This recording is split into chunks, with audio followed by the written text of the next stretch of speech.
Blessings, beloveds. I decided to come back and do one final video for 2022, which has been a mind-boggling year, to say the least, I think, for all of us.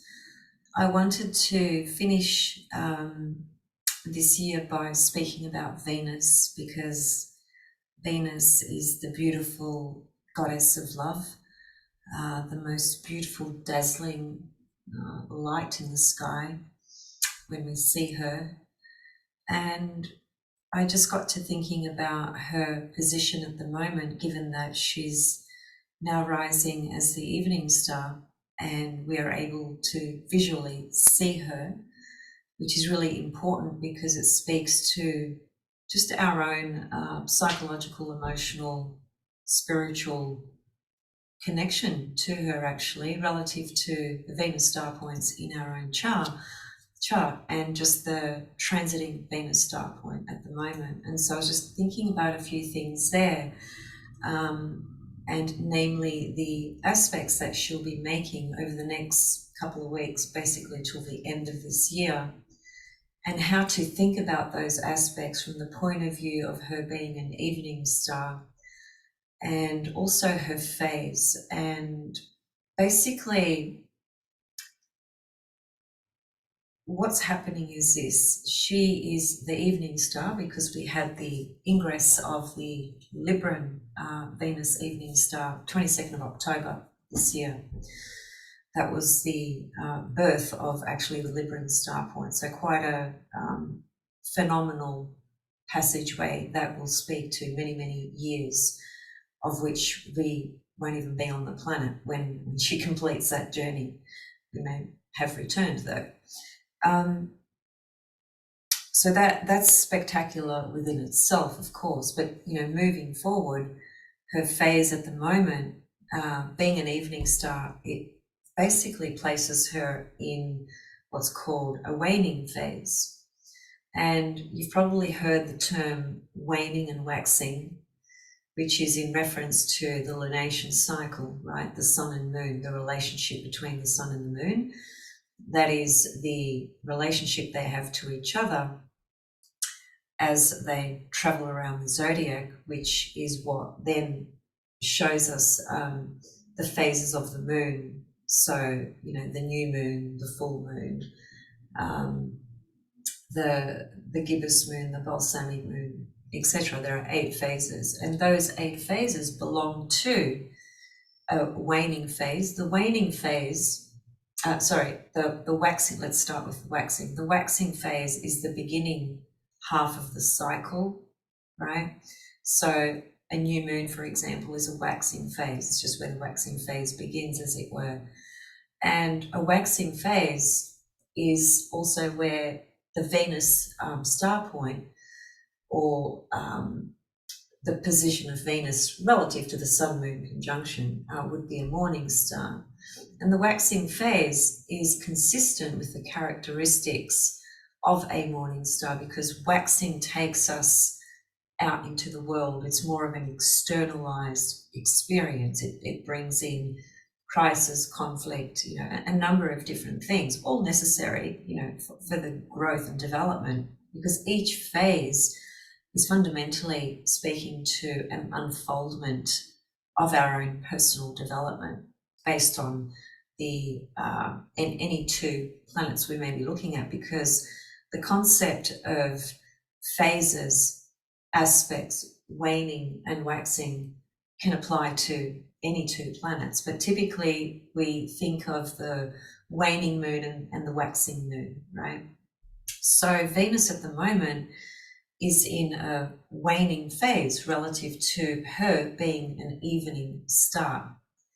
And it's very interesting to think about, because being an evening star, which more or less speaks to, well, first of all, she's furthest from the earth, right? So she corresponds to the celestial, cerebral, stars, mystical, love, romance, from that more dreamy, almost kind of like a Pisces sort of level, we could say. She connects to Urania, who's the goddess of astrology and astronomy. So the evening star is very much linked to, I would say, that more spiritual side to ourselves. That, I mean, spiritual embodiment and practices have a very day-to-day active, sort of mundane, if you like, process to it at times as well. But then I think our spiritual practices also have this other dimension, which is nothing to do with the physical activity, but more to do with the inner work that we are doing. Because when we are doing inner work, it usually follows that it is a process and a journey that has very little to do with the actions that you take out there, right? So Venus being in the evening star phase really does take us to that celestial sphere. We have a stronger connection to her field from that perspective. And because the evening star also corresponds to her waning phase, meaning she's already moved through the waxing phase when she was the morning star, right?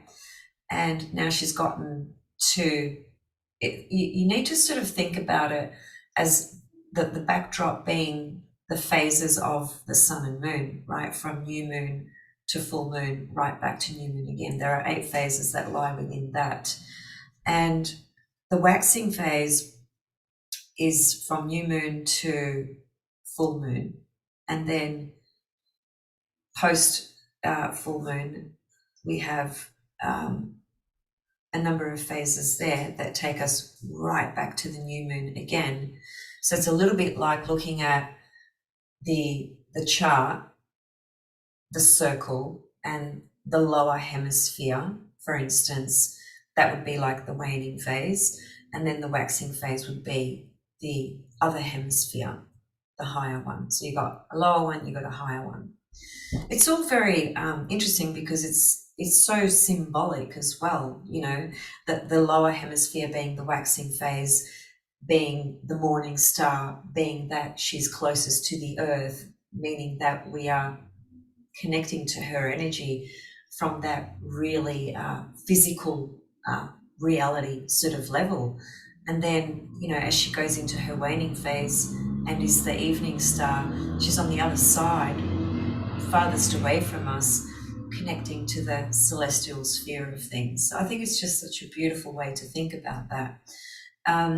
Let me just bring up the chart so that I can just quickly point to a couple of things here. Okay, so I'll just bring up the chart. This is just the chart for the new moon, which is occurring in a couple of days' time. And we can see here that Venus, which is the evening star, there she is there.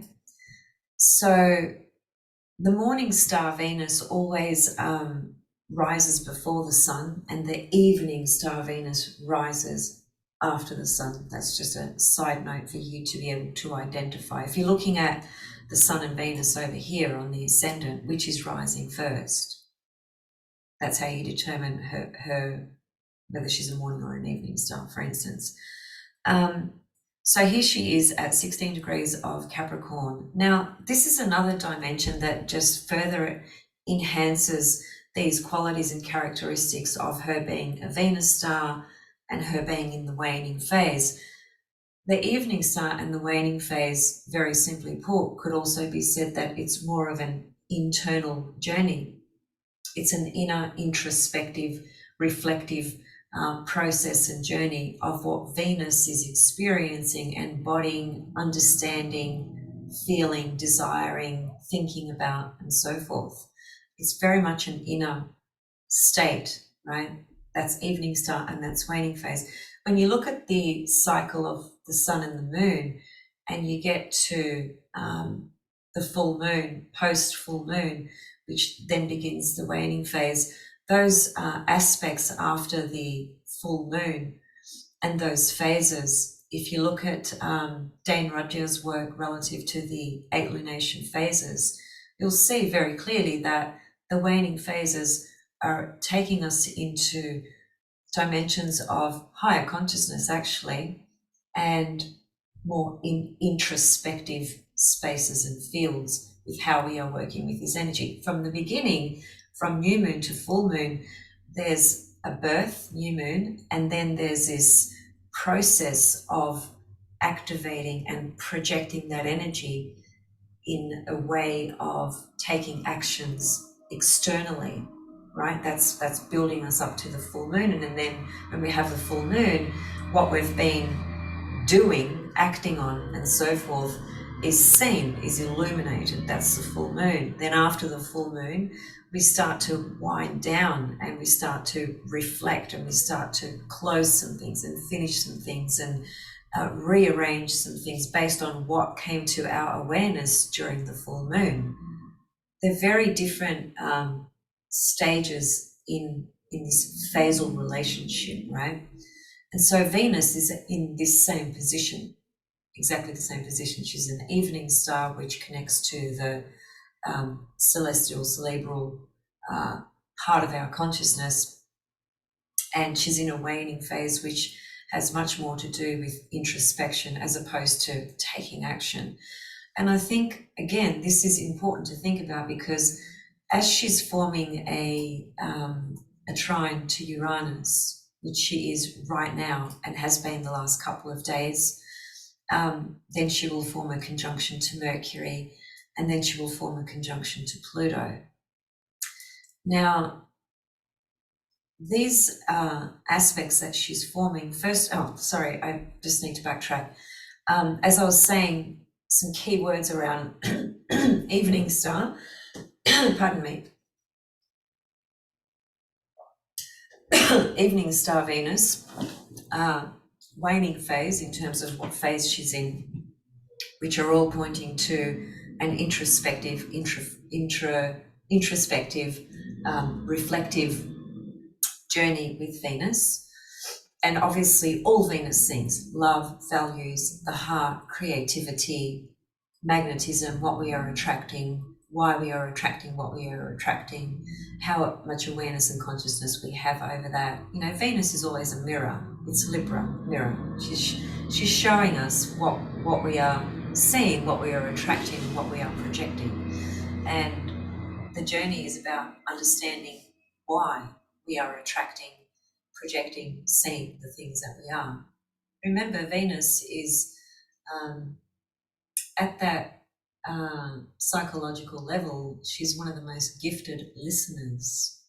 So learning to listen to others and really learning to listen to the the voices within, the messages that come from a deeper place within us. Venus is a powerful aid in helping us step into that, right? And working with that type of journey. Venus in Capricorn, which is where she is just an added dimension to this more introspective and reflective journey of Venus being an evening star in a waning phase. Because Capricorn is, even Venus in Capricorn, she's not the sort of Venus that's loud and out there and boisterous and aggressive. You know, it's quite a conservative sign, traditionally speaking, and it does have a very strong introspective and inner nature to it, Venus in Capricorn. So that just adds those characteristics of Venus evening star, Venus in waning phase, Venus in Capricorn really just enhances what's already happening with her as the evening star and in a waning phase as well. And of course, you know, Venus in Capricorn is very much about exploring the deeper conditions, you know, that have been set into our psyche, pre-birth, post-birth, and working out which layers and messages and conditioned sort of responses and conditioned positions we may hold and have within ourselves that we subsequently project all around us. Venus in Capricorn is very much about learning to go into that deeper place, because Capricorn's opposite Cancer, right? And so Venus in Capricorn can be very controlled, right? And some people might even interpret her as being cold or not very loving at times, because Capricorn doesn't necessarily express love so easily. It's very reserved and likes to protect itself and would look at things, you know, from a very practical, realistic level. And so the evolutionary journey of Venus in Capricorn is to learn to trust and open the vulnerability in the heart, the sensitivity, the emotions. Cancer, the opposite, right? So Venus forming this trine to Uranus, it's a beautiful aspect, actually. It's a trine aspect to begin with, and trine aspects, generally speaking, are not difficult. They are energies that have a harmonious flow, that work well together. For instance, Capricorn to Taurus, two earth signs.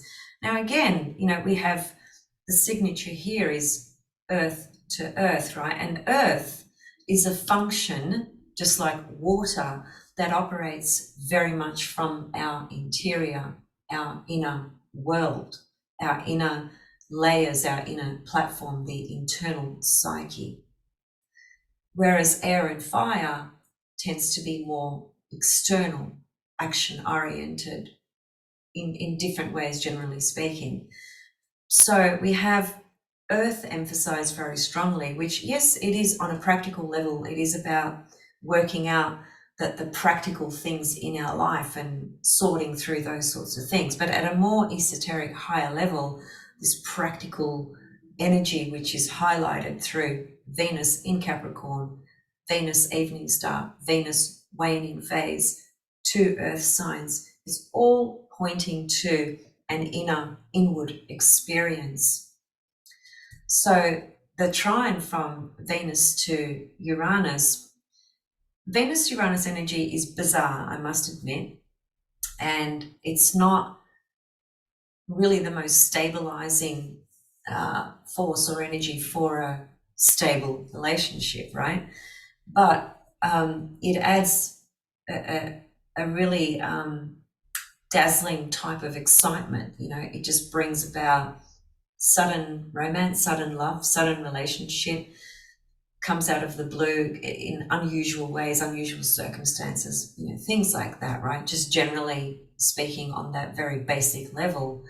But I think relative to a deeper level of Venus's journey in Capricorn, and being the evening star and being the waning phase, I think this is really more about our own personal individuality, Uranus, and our relationship with the Venus within us, because Venus is inside all of us. She's the cosmic heartbeat. She beats our own heart and the cosmic heart, as it were. So Venus is inside all of us, whether you're a man, woman, or in between, doesn't really matter.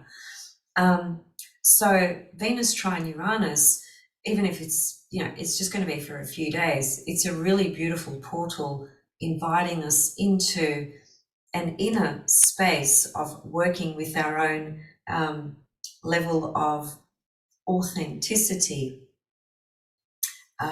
freedom, and feeling really comfortable at being ourselves, right? At being our true self, our true authentic self, because Uranus speaks to stepping out of the consensus and standing on a platform where you can be completely free, true to yourself, authentic, without the fear of being excluded or judged or punished. So Uranus always invites us into waking up further, feeling more at ease about being true and authentic, and not sort of living a life where you are just completely conditioned and just following what's being told to you about what's right, what's wrong, what you should be doing, what you shouldn't be doing. And Venus trine Uranus, given all these phases and evening star and so on and so forth, this is a great opportunity to tap into your relationship with Venus, and even your own personal relationships about you in a way of ease, because it's a trine. So it sort of a trine aspects are many different things, but one thing they are is like the universe giving us a bit of a lucky break, right? It's a way of working with the Uranus energy in principle in a way that's not going to bring up resistance and conflict and tension. It's just a natural ease of Venus and Uranus working harmoniously together. And at the deepest and most profound level, this aspect is about aligning, right, with your own authentic self and showing that, being that, living that. And it may not be in relation to anyone, just even with yourself. So I think that's a really beautiful aspect. As she goes further, she will make a conjunction to Mercury in a few days' time. I can actually just show you when that is. And then we can, hours, I want to just change that to days. So let's just see, when does that happen exactly? Oops. So it's there. So it's 29th of December. Yeah, and this is super interesting, actually. I was looking at this before and I thought, wow, what does this mean exactly? I have some ideas, but I guess it will be different for each of us. What I'm referring to is that Venus, which makes a conjunction to Mercury on the 29th of December, is remarkable because it's the day that Mercury stations retrograde. So I talked yesterday about the new moon and the new moon in Capricorn, and I thought that Mercury going retrograde in Capricorn was going to be hugely tied into this particular new moon cycle. And it is. And now what I'm seeing is that to go even further, what we are seeing here, Mercury stationary, right? It's stopped, it's stationary, getting ready to change directions and go retrograde with an exact conjunction to Venus. So Mercury's retrograde cycle through Capricorn is going to have a very pronounced Venusian tone to it. It's a Venus cycle connecting to the Mercury being retrograde through Capricorn. And also, of course, Pluto is very close as well. So I would say that this Mercury retrograde cycle has a strong Pluto-Venusian quality and themes to it, and it also connects to the new moon.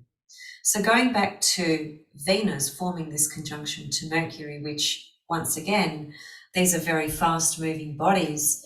So the conjunction is only there for a couple of days, the energy of this aspect. And then a couple of days later, Venus is going to catch up to Pluto. And this is all while she's in her evening phase and waning phase, and again in the sign of Capricorn, which is more of an inner introspective archetype. So when she forms her conjunction to Mercury, it's the day that Mercury stations retrograde. So, I mean, just, in that couple of day period, Mercury conjunct Venus is certainly not a difficult aspect. It's really beautiful from the context of dialogue, conversations, poetry, writing, speaking, communicating, all those things. It's talking about love, right? Talking about the goddess of love, talking about the love in your own heart, talking about the love in your relationship, talking to a sibling, Mercury, about love, about how much you love them, how much they love you, all those sorts of things, right? But at a deeper level, there's something that Mercury is going to take us through during his retrograde period, that Venus will be connected to that journey, right? The conjunction she makes to Pluto, which is just a few days later, I feel that whilst a Pluto-Venus conjunction is not an easy energy at all, once again, a conjunction has numerous possibilities. It can play out in any possible manner. Like all the aspects that we think about that are derived from this 360-degree circle are all contained within the conjunction aspect. That's why the conjunction is the most powerful aspect, because it can manifest as anything. So there's that. And then there's when you have a conjunction between two bodies, in this case, Venus, Pluto, what's going to be the most powerful sort of energy here is going to be Pluto, and Venus is going to be totally colored by Pluto's presence.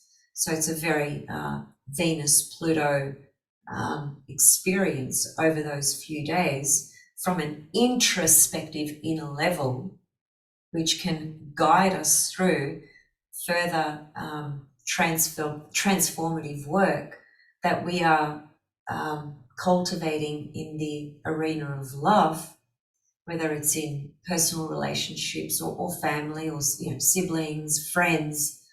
That the Venus love is not exclusive to just your lover.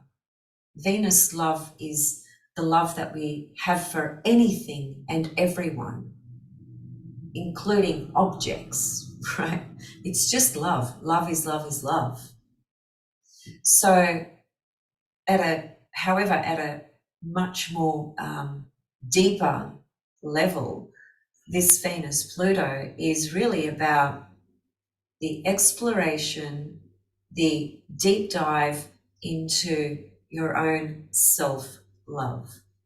Because we all know that the more loving we are to ourselves, the more loving we will be to everybody else. It's as simple as that, although it's not necessarily simple for a lot of people, because we all have a past, we all have conditioned imprints, we all have different experiences of love. Some people have closed their heart right off, some people are completely open. Everyone is very, very different, and there's no right or wrong in any of that either. But I think when we see a Pluto-Venus conjunction as an evening star, which points to going within, waning phase, going within, Capricorn, very much an inner archetype, this is about the exploration of the deep love that you have for yourself and working on that. Pluto-Venus, working on that. So I think it's going to be quite an interesting period for the holidays, because Christmas time is always, I personally don't really like Christmas anymore since my dad left this earth, because I just used to spend it with him, and I can't spend it with him physically anymore. And I don't have children. I have Coco, she's my child, but she doesn't care about Christmas. She's just much more awake than all of us put together. But Christmas is a difficult time for me personally, and I know it is for many other people. And even, unfortunately, sadly to say, at that mainstream level, it's been, statistically recorded that the most conflict occurs in family dynamics during Christmas time, sadly and oddly, but that's a fact. So it is a very interesting energy leading up to Christmas and the holidays. But I guess the main thing is that this is all very much pointing to our own consciousness, our own process of reflection, and going deeper into our own self-love, which is fantastic, because the more we can do that, the less we feel a lack of love in our life, let's say, or, you know, wanting and desiring, you know, so badly for that person to love us back, for example, and things like that, which is, you know, is understandable. And Venus Pluto energy is completely like that. I've got a Venus Pluto aspect in my own chart, and I know all about that desire and love and passion that, you know, when that is evoked in me between myself and another individual, nothing else exists in that moment for me. It's just so all consuming and so intense. And that's something that I've had to learn to work on, because, you know, it's not, I don't think it's really healthy to be all consumed like that, you know, because life is just not one thing, it's many things. Yes, you have a lover, yes, you might have a relationship, but you've got other aspects in life that contribute to the picture of who you are and what your life is about, right? So Venus Pluto evolutionary lessons are big, and they're so incredibly intense and captivating, and take a large portion of your energy in your life. But I wouldn't have it any other way. I've learned so much through my Venus Pluto aspect. And so when I see Venus Pluto together, I love it. I love that kind of energy. I love that feeling. And especially because I've grown so much as a woman, as a soul, as an individual within myself. And when things show up that activate that Venus Pluto energy, I see myself, I see how easily I can get drawn into that rabbit hole, you know, and just get sucked into this Pluto world where Pluto has just abducted me, you know, so to speak, right, like I did with Persephone. It's a very strong, visceral experience, you know, with Venus Pluto. And so when I see these things coming up now, I'm so much more aware. And that's the beauty of growth and evolution and development, right? We become aware of these inherent patterns within us, and instead of just reacting as we instinctively are driven to react from an unconscious level, through life experience and consciousness and learning and understanding, we are able to make more conscious choices around those dynamics when they do get activated. Because when you have a Venus Pluto aspect in your chart, it's there for your whole life. It's never going to leave. So it's going to be a journey where it gets triggered and activated at different times in life. And, you know, our response and our reaction will differ based on where we are in our evolution. So whilst this is just a little transit, as it were, because I say little because it's only there for a few days, it still is a mirror and a portal for these deeper themes and patterns and dynamics that we are always developing and working through.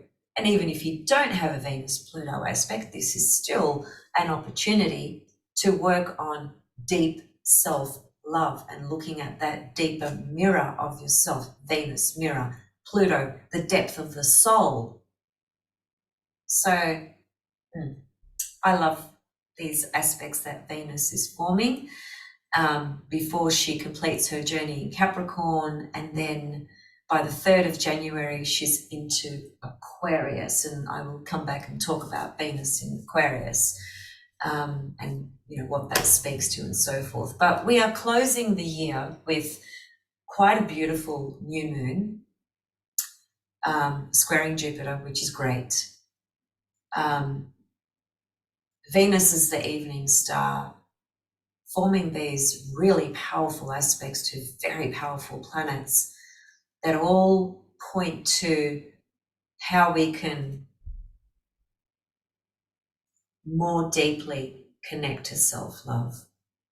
And I think also because the conjunction between Mercury and Venus occurs the day that Mercury is stationary retrograde, as I said before, well, by the time Mercury first of all, as Mercury is going through his retrograde period, the mental reflections and change of thoughts, new ideas, everything that Mercury speaks to from a retrograde perspective, that journey is going to be highly integrated with Venus matters. So in other words, a lot of what we're going to be thinking about and rethinking and contemplating and so forth has so much to do with Venus. So, love, relationships, values, money, all the things that Venus speaks to. And Pluto's in there too. So there has to, when Pluto's present, it's, like Darth Vader knocking on the door.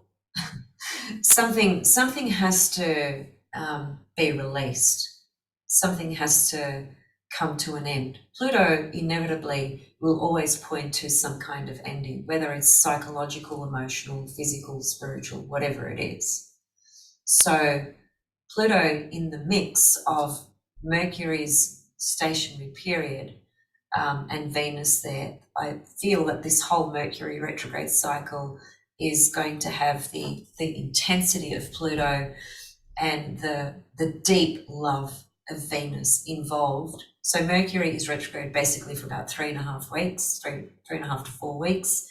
And so on this day, which is the 29th of December, really we're looking at, all of January, let's say, where Mercury is retrograde. So the month of January is strongly coloured by these particular themes in our own life. And they're nothing to be scared of. They're actually very, very powerful energies and aspects that we can work with.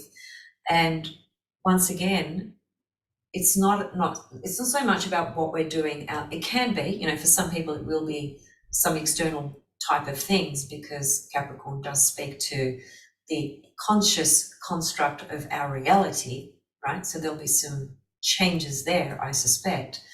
But just remember that this is an opportunity for going into a much deeper landscape within, the landscape of the heart, that magnetic field within. And it's interesting when you think about magnetic fields, it is said that the heart has the strongest magnetic field around it relative to consciousness, magnetic fields, the Earth's magnetic field, anything to do with magnetic fields. It is understood that the heart itself has the most powerful magnetic field around it, which is very interesting, because when this narrative of this craziness began 3 years ago, the first thing that they tried to implement and manipulate people into believing is that we need to keep, 5 or 6 meters distance away from each other, because that's pretty much, don't quote me on exactness here, but the distance that they suggested was for our health is equivalent to the distance that the magnetic field around the heart actually holds. So when somebody steps outside that bound of that magnetic field in your heart, it's harder for them to connect to you. And why do we want to connect into that field? Because it's the field of love. It's the field of Venus, it's the magnetic field of love. And love is always going to be the most powerful source and force, and it always will be the one field of energy that can bring peace and harmony and unison. It's so logical, really, when we think about it, even just on that rational level. So anyway, I just wanted to share those few comments. I hope that was interesting and useful. Have a think about that Venus journey with those aspects relative to your own chart. And, of course, look at where Venus is transiting in your chart at the moment, because, Venus, Mercury and Pluto, and that Venus trine Uranus in the sky, because wherever those planets in Mercury are moving through, and I said this during the new moon video, that's the domain, that's the area, the field of life where these energies are pulsating, speaking to you, inviting you in, opening pathways, portals, opportunities for that deeper experience of love. So whatever house these planets are in, think about what that house speaks to. And every single house is important. Every single house has multiple layers. When you are looking at the house that these Capricorn planets are moving in through, also think about what's in that house in your birth chart. You may not have anything there, but you may. And if you do, that adds another dimension. If you don't, have a look at where the ruler to your Capricorn house is, which is Saturn. Where is Saturn in your chart?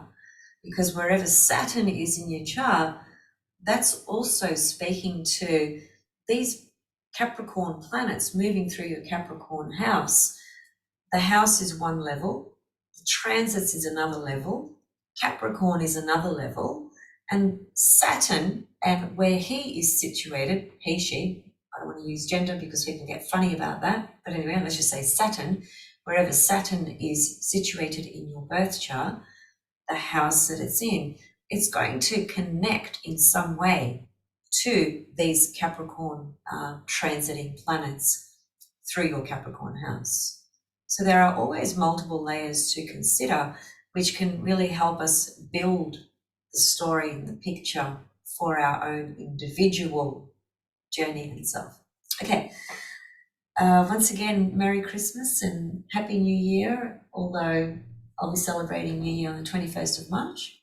A lot of you will be as well, but once again, it's the end of 2022, so happy end of 2022. And boy, I know a lot of us are happy that this year is over because it's been a shitstorm in so many ways. Amazing for growth, development, consciousness, no qualms there, but a shitstorm in that 3D reality. So very much looking forward to 2023, and 2023 is going to be quite a powerful and interesting year unto itself. We've got, some real doozies coming up, really interesting things happening, Pluto, Aquarius, etc. I'll come back and talk about that, but happy holidays, and sending you all Venus love and star blessings. Thanks for watching, and bye for now. Oh, before I go, actually,